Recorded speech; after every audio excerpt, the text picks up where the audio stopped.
Good afternoon, everyone. Welcome to Dear British Columbians. This is a series of one-on-one interviews with a number of heads of courts and tribunals.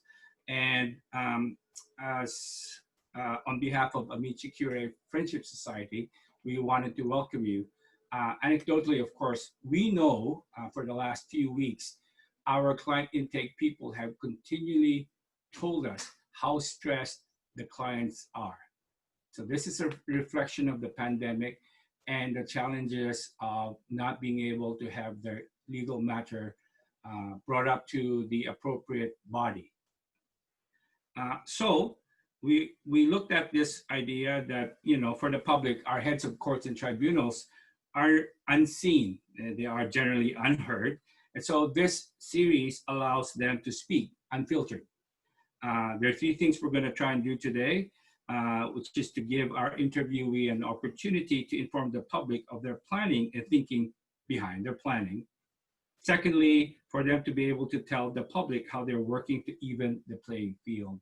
And last, to share their reflections of what they're learning now, given what's going on with the pandemic and how they've had to tweak, in this case, their tribunal. Our guest today is Emily Drown. She is the chair of the Employment and Assistance Appeal Tribunal of BC. Their tribunal is an independent quasi-judicial agency established to determine appeals of ministry decisions under Section 17 sub 3 of the Employment and Assistance Act, Section 16 sub 3 of the Employment and Assistance for Persons with Disabilities Act, and Section 6 sub 3 of the Child Care Subsidy Act. Welcome, Emily. Thank you for agreeing to speak to the public. So any opening remarks you want to tell us as to what your tribunal has been doing to help British Columbians? Well, thank you so much for the invitation to speak and the opportunity to chat with you. I'm excited to have the opportunity. We have been really busy over at EAT, as we like to call ourselves, because the name is long and unwieldy. Working hard to make sure that the public doesn't really notice that things have shifted a lot with our tribunal. We've gone from working in an office to all working remotely from home. And we're happy to say it's been, hopefully from the user's side, fairly business as usual. We're not having in-person hearings, obviously, because those aren't safe for us to do right now, but we are still processing our appeals as quickly as possible, moving things along, because we know that it's always important for people to have access to us, but it's especially important for people to have access to us now when they're facing all of these other life stressors and potentially have lost other resources that would usually be there to help them. We're hearing stories about not being able to get advocates to help them with legal matters because they can't get to an office and those sorts of things. So we're busy tweaking our processes behind the scenes to make it so that as much as possible, it's business as usual. Thank you for that. Would you say pre-COVID, what percentage of parties that appear before your tribunal represent themselves? We probably would have about 60% representing themselves, and then about another 30–40% probably who would have the assistance of an advocate, and whether that was an advocate who helped them write written materials or helped them with their notice of appeal, or actually came to the hearing and presented on their behalf. So there's all sorts of different ways that people might be represented. Some would have a formal legal advocate. Others would bring a friend or a family member as a support person. I ask this because in your opening remarks, you made reference to, the hurdle right now because people are self-isolated and if in the past they've had to rely on advocates to assist, what adjustments have you sort of had to make? So for some people, we have provided information and a link on our website to how to find an advocate, so that people looking can get up-to-date information from POVNet, an organization that helps link various advocacy agencies in the province together, so they can find out up-to-date information, who's open, who's closed, who can do something via telephone, who can't. And we've also allowed adjournments to be made if people, normally we have to hear something within 15 business days of being filed. If people are self-isolating and just can't get to an advocate or can't get to their doctor to get the medical evidence we've needed, if they need an adjournment to give themselves more time, we're letting all of those happen too. So it's on the appellant side what they need. Thank you.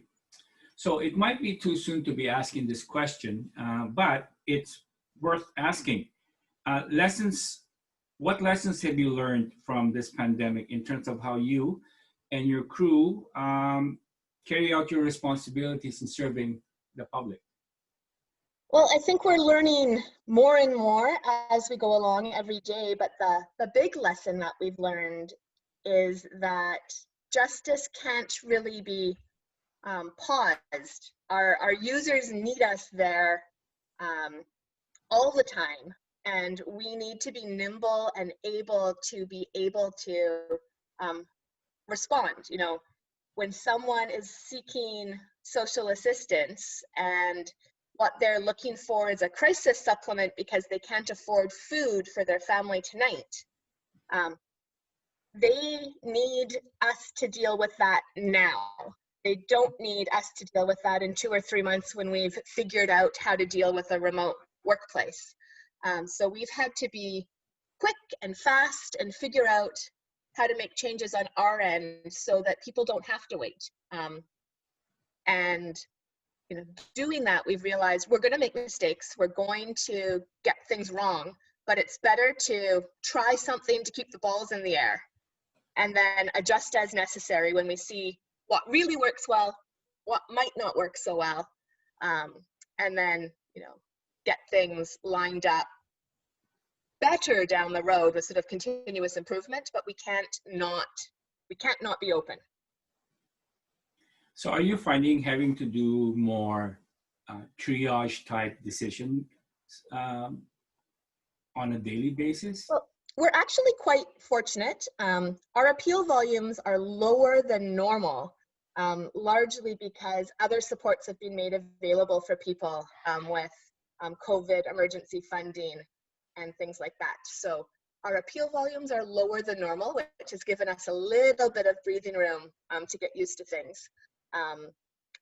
The triage that we're finding is more procedurally with individuals who, for no fault of their own, can't stick with the normal quick timelines, and us having to come up with, we've always had the procedures in place to grant adjournments, to change hearing types, but we're using them more now. So we're seeing a lot more of that.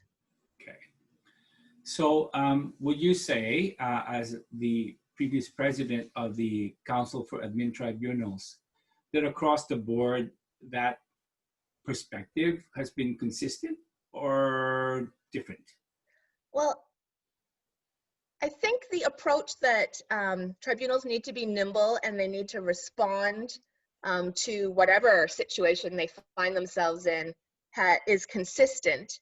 The different user groups that tribunals serve, some of them are, the issues that they deal with are potentially more urgent than others. So, I would argue that we can't press pause for a month and figure things out. We have to keep running because people's lives need us to.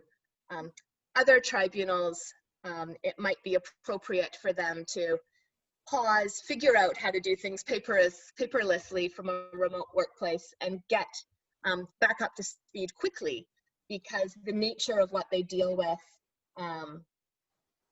not saying they're not important legal issues, but they are ones that a 2 or 3 week delay wouldn't necessarily cause hardship for the users. So I think that's why we're seeing a variety of different responses, but tribunals generally are nimble creatures. They've been set up to follow rules that ensure procedural fairness, but that also, wherever possible, help with ease of use. So we're a little simpler than you'd find the courts for the most part. And I think because of that, we're more able to rise to the challenge of a new way of doing things quickly. Which leads me to ask about technology. Because technology, from our perspective at least, we've always felt that technology should not be a hurdle. It shouldn't be an access to justice hurdle. You use it, certainly, but not everyone is able to use technology. For some who are victims of gendered violence, particularly in this time where they're not able to leave their places, their residence, how do you make adjustments for them because they need food on the table? And so making submissions to the EAT is crucial. So we are very aware that our users come from a variety of different backgrounds and have a variety of different levels of technology available to them. And we know that as much as technology can help with access to justice, using only certain lines of technology can create barriers for users. We love the idea of online accessing justice from your living room in your PJs. It works for some people, but if you live in a remote community and you don't have speedy access to the internet, or you can't afford a tablet, or you can't have a confidential conversation because of violence or something in the home, we need to have other lines of accessing the tribunal open always. So we've always offered a mix of different hearing types at our tribunal, and we've continued to do that during these times. So we have, previously we would have in-person hearings. We've gotten rid of those and pressed pause for now, but we offer people the opportunity to have a telephone hearing if they're not comfortable or don't have secure access to a line. We offer the opportunity to send submissions in writing. We'll deal with them without people having to speak to the matter. We'll also be able, we're working on setting up secure video conferencing for people as well. That's sort of the work that's happening behind the scenes to keep things going in person. And we're allowing good old-fashioned snail mail. While we're all working from home as much as possible, we recognize that there are some users who the only reliable, safe, secure way for them to communicate with us is putting things on paper, popping it into the mail, and we have staff that's going into the office, you know, safely.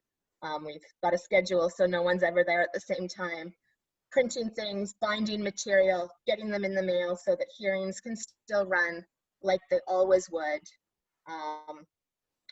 regardless of what technology you happen to have at home. Thank you.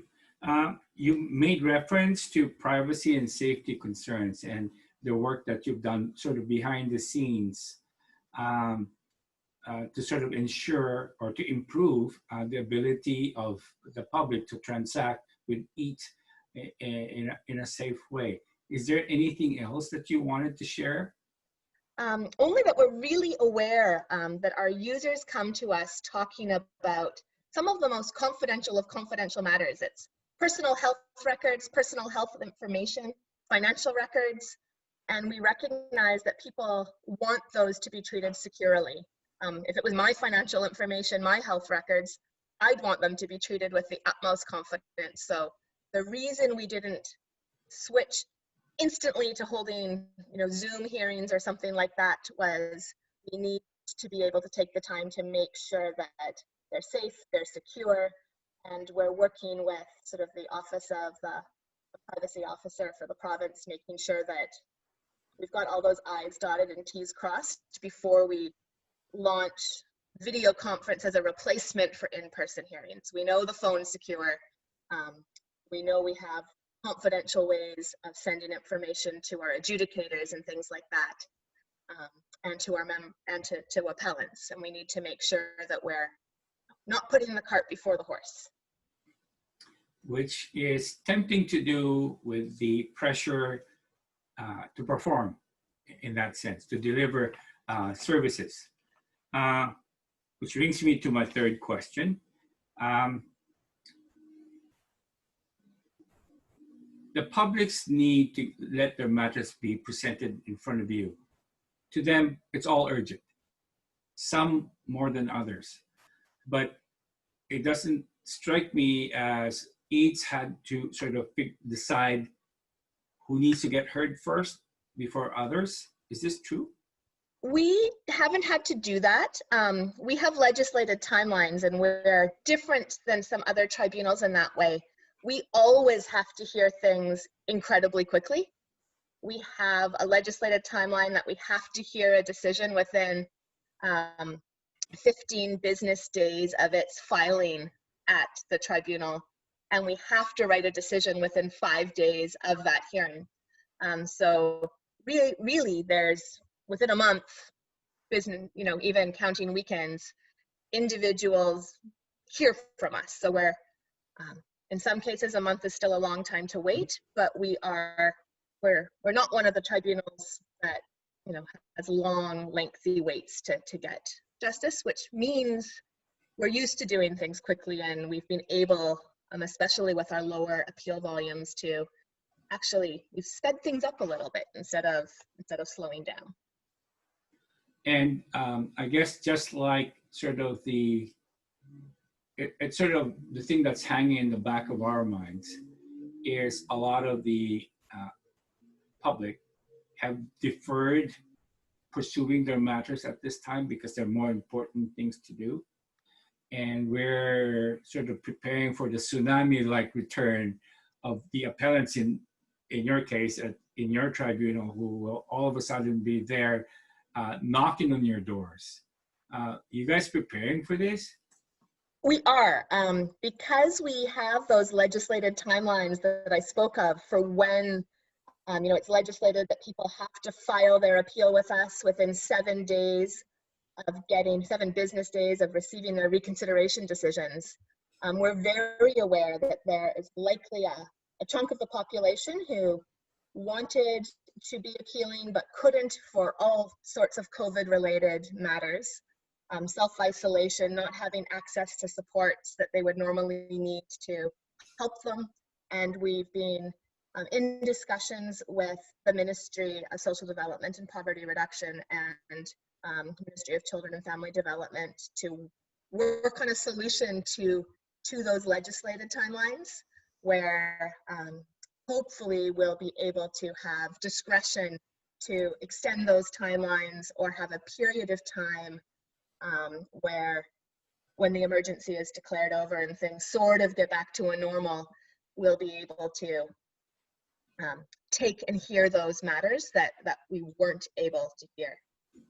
In the meantime, we do, there an order in council in place that allows, or a ministerial order from the Attorney General that allows tribunals to waive, suspend, or vary timelines. And we've made use of that to get people who have been self-isolating and not able to file appeals extra time, extended that 7-day timeline to get them through the door and in. So that's sort of the now, and we're aware that there's very likely a tidal wave approaching. Yes, we are very scared. We don't know what to do, particularly with those who it clearly says they're out of time. And so our default right now is we're actually just telling our clients is go to the tribunal that you have dealings with and ask for an extension while we work on your file, because now, now's a good time to do it. And when the tidal wave comes.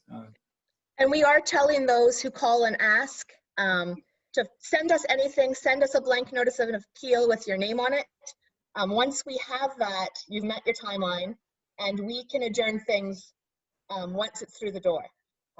We can give you as much time as you need. So if you're out there and you've got an appeal, send us a form, pick up the phone, call us. We've got people here to answer.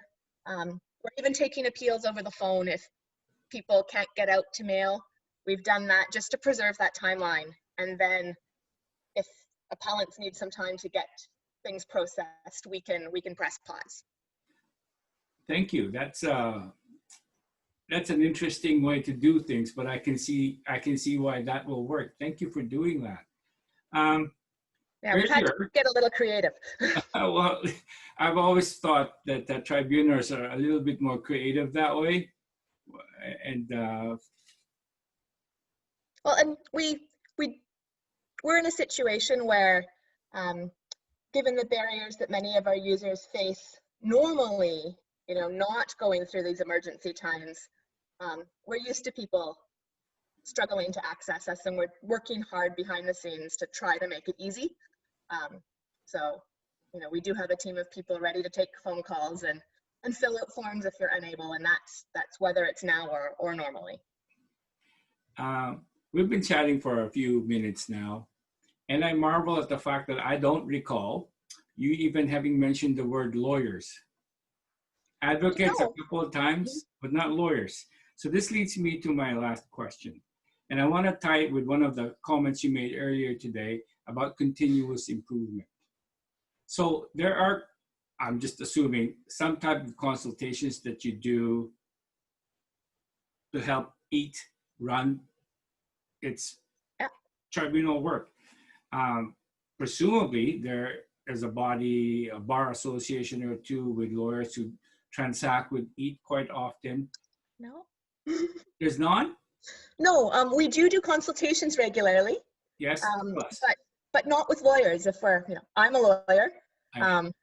By the nature of our users, most can't afford a lawyer. If you were able to afford a lawyer's hourly wage, you'd likely not be applying for assistance.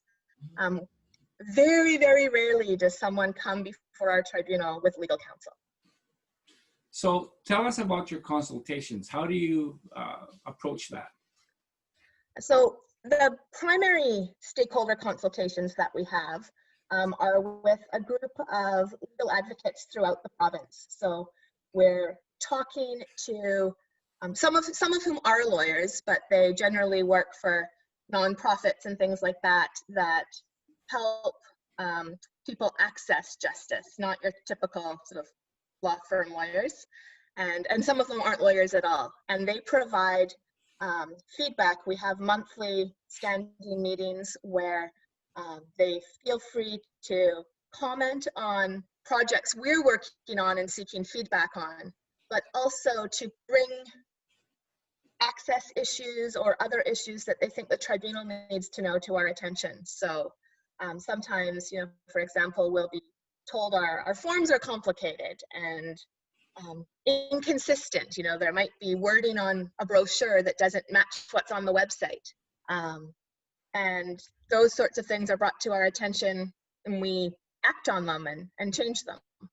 Something else we're in the process of doing, and I was really excited to hear your question, because we're in the process of starting a project that will actually seek stories from the users who use us about their experiences, because I can ask all the survey questions I want, and I can ask advocates for feedback all I want, but they might not be saying, and I might not be asking the questions that elicit information that we need to hear to improve. So we're in early days, but I'm excited that sometime sort of this fiscal operating year, we will hopefully, fingers crossed, be launching a project to get user experience stories back to the tribunal and mapped for improvement. So that's super exciting. That certainly is a first. It's a first. Congratulations. Thank you. We're excited. Yes, because that actually was my last question, is for the average person who has something to say. What does EAT do? I guess you've answered it. Or how can they let you know of their thoughts, their experiences in such a way that they can have this connection with EAT? And I think the ability to share stories with you of their experiences is very powerful. So that's what we're hoping. And then we're always, of course, open to feedback. Any individual with experience with EAT is welcome to call, to email. I think people are often surprised that, you know, they'll send an email and they'll get a phone call back asking questions. Or, you know, we're curious to see how we can improve and how we can make things better. And I think our staff right now, having all sorts of barriers thrown up about how to work remotely, are in a really neat position to be curious about how we can improve, because we're seeing these barriers potentially for the first time. Having to work remotely, not having access to speedy internet, not having the systems that we necessarily need to get our job done. But for our users, that's often all the time. And so we're being given a special little opportunity, I guess, to see things from the other side without being there. Well, that's good, because I have a lot of admiration for advocates in the work that they do, but nothing beats hearing it straight from the user themselves. So that's absolutely wonderful. Thank you for that. And I assume the simplest is to just email info@eaat.ca. Info@eaat.ca, absolutely, and it will make its way generally to me, and we'll deal with it. Okay, well, that's wonderful. I've run out of questions, Emily. This is, I guess, it's been wonderful. I've learned quite a bit actually on your tribunal's approach, which is quite different. I wanted to provide you an opportunity for last words. Is there anything else you want to tell the public that you want to emphasize? Now's the time. I think what I would just like to do is thank the public. Our staff and our adjudicators are, you know, working from home. You can see I'm, you know, not in a professional office setting here, and we've been conducting hearings that way. You know, our adjudicators working from home, our staff working from home, and the users of our tribunal have been incredibly understanding and kind. And I want to thank them for making it easy.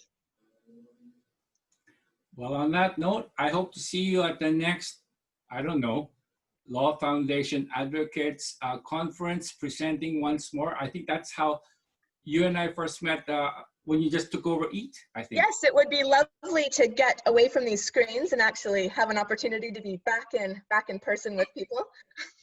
Well, you take care. You too. All right. Bye-bye, Emily. Thank you you again. Bye-bye.